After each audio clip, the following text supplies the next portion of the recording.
ito ay rated SPG. Striktong patnubay at gabay ng magulang ang kailangan. Sa pakikipagsugal ni Tanggol na nakataya ang Star of Venus ay mabilis nakakalat ang balita sa iba't ibang malalaking pasugalan at mga sindikato.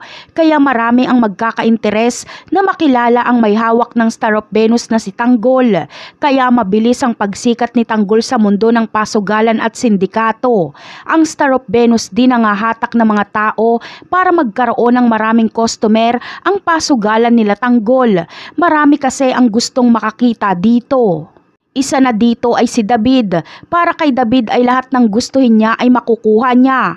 Kaya gusto niyang makuha ang Star of Venus.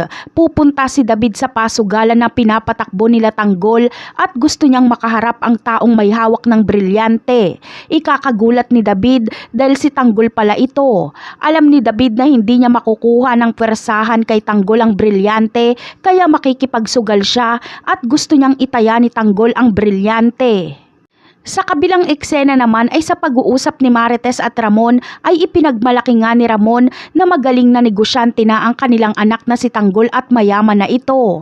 Inamin ni Ramon na ang yaman ni Tanggol ay galing sa negosyo nilang droga at balang araw ay ang kanilang anak daw umano ang magpapatakbo sa mga negosyo ng mga Montenegro. Kaya naman, labis ang panlulumo ni Marites dahil akala niya talaga ay tuluyan ng nasira ang buhay ni Tanggol.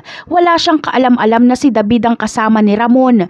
Kaya sa pagdalaw nga ni Tanggol sa kanilang bahay at nung nakita siya ni Marites ay kinamuhian siya nito.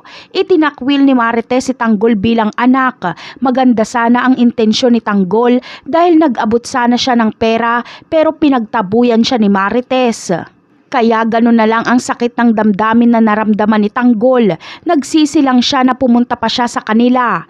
Kahit anong gawing maganda ni Tanggol ay hindi ito makita ni Marites. Ngunit kailan kaya matatapos itong patuloy na pamamayagpag ni David? Kailan kaya mabibisto ang hinayupak na itong si David? Abangan na lang natin yan.